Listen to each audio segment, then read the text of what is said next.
I used to wake up every morning to the same sentence. You'll never make it. He didn't even need to say it out loud anymore. It echoed in every silence between us. The man I once believed in had turned my dreams into a punchline. Every time I tried to talk about my goals, he'd smirk, pour his coffee, and walk away. And somehow, that hurt more than any insult. Because silence from someone you love cuts deeper than words ever could. We were married young. Too young to know that love without respect is just a cage built from promises. He was charming, confident, the kind of man who made the world believe he had everything under control. But behind closed doors, he needed to control me. My choices, my voice, my identity, all had to fit inside the small box he built for his comfort. He had this way of making failure sound like fate. "You're not made for big things," he'd say while scrolling through his phone, barely looking at me. "You don't have the discipline, the brains, or the face for it." And for a long time, I believed him. That's the worst part. When you hear a lie long enough, it starts sounding like truth. But one night changed everything. We were at a dinner with his colleagues. They laughed, drank, and praised him for his brilliant mind. Then one of them asked me, "So, what do you do?" Before I could answer, he leaned forward and said, "She doesn't do anything. She just tries." Everyone laughed.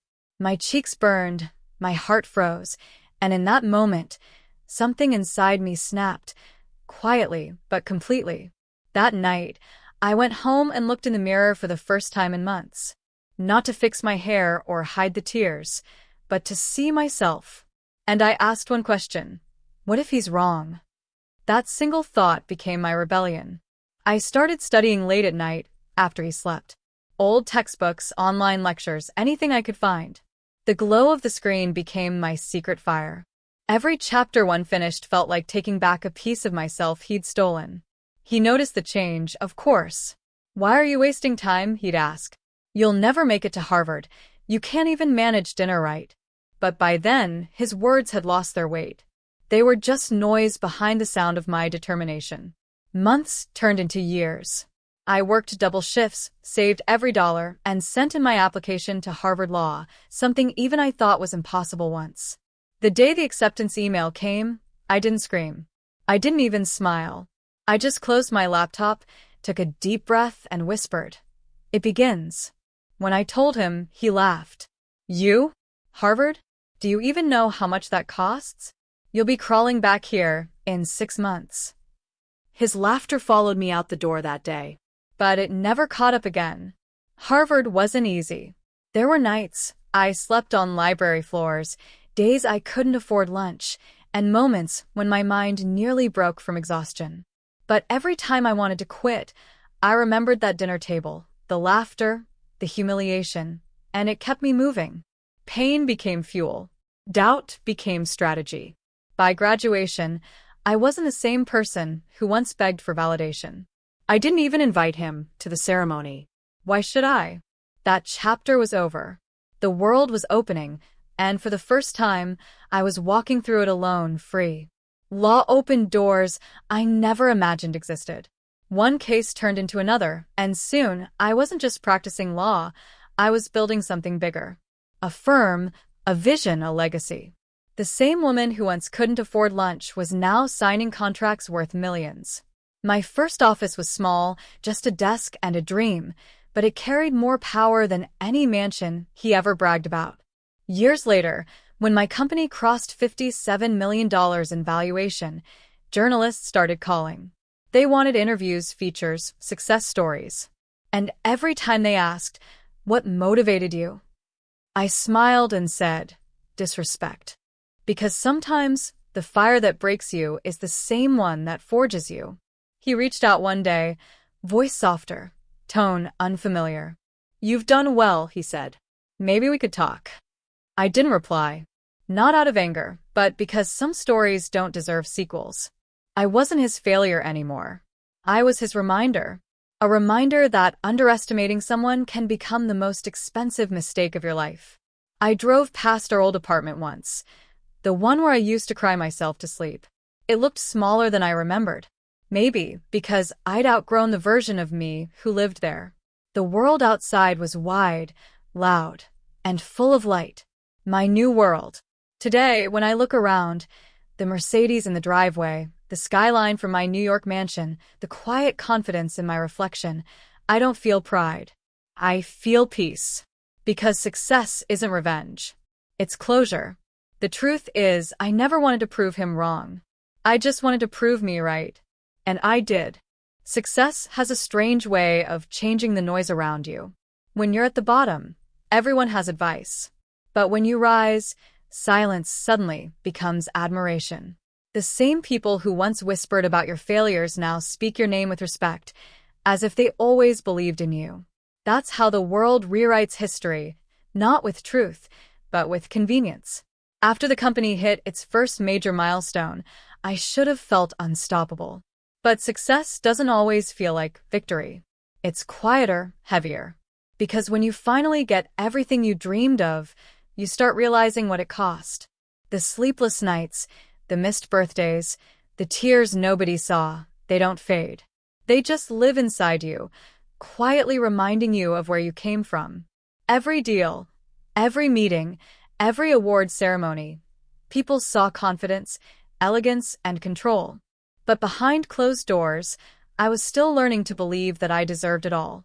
Years of being told I wasn't enough had left echoes that didn't disappear overnight. Power can make you look strong, but healing makes you whole.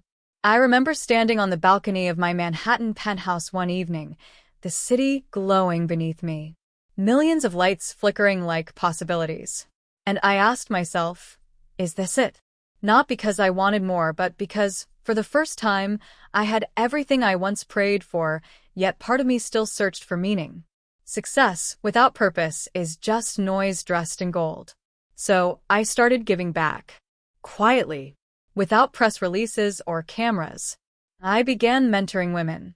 The ones who reminded me of who I once was, scared, uncertain, full of potential but buried under someone else's doubts. I told them the truth, that power isn't built in boardrooms or universities.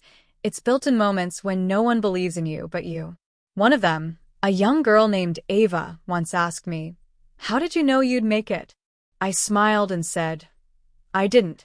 I just refused to let my story end in someone else's opinion." As my company expanded, so did the expectations. Investors wanted faster growth, the media wanted headlines, and the world wanted a version of me that looked perfect. But perfection isn't real. Behind every smile was strategy. Behind every success was sacrifice. I had to learn to balance power with peace, ambition with authenticity. The more I achieved, the more I realized success wasn't about proving anyone wrong. It was about building a life that felt right. That's when I made the decision that shocked everyone. I stepped down as CEO. Not because I was tired, but because I was finally free to choose peace over pressure. The announcement hit the news like wildfire. Self-made millionaire resigns at her peak. They called it unpredictable. Some even called it foolish. But they didn't know that I wasn't quitting. I was evolving. You see, when you stop living to prove a point, life starts giving you purpose. I moved out of the city for a while, away from the noise and the flashing lights. I bought a quiet place by the ocean, not for status, but for silence. And for the first time, I listened to myself without interruption. The waves didn't ask for my credentials. The wind didn't care about my degrees. It just existed freely, unapologetically, and so did I. But life has a way of testing peace, even when you think you've mastered it. One evening, my phone buzzed with a name I hadn't seen in years. Him. For a moment, the world around me stilled. I didn't answer. But the next day, I received an email. It wasn't angry or bitter. Just a few lines. "I saw your story online. I'm proud of you. I hope you're happy." And I was. Not because he said it, but because I no longer needed to hear it.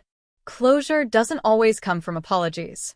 Sometimes it comes from realizing you've already outgrown the pain that once defined you.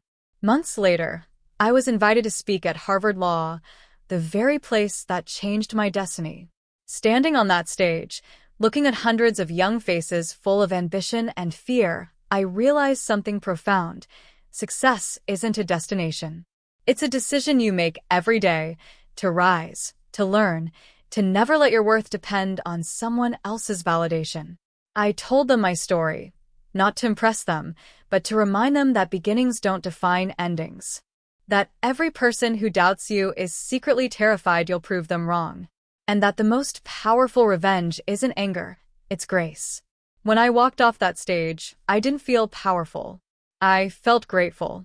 Because the same girl who once cried herself to sleep now had the privilege of giving others hope. That's real success, not in numbers or luxury, but in impact. Back home that night, I walked through the halls of my mansion, not as a symbol of victory, but as a reminder.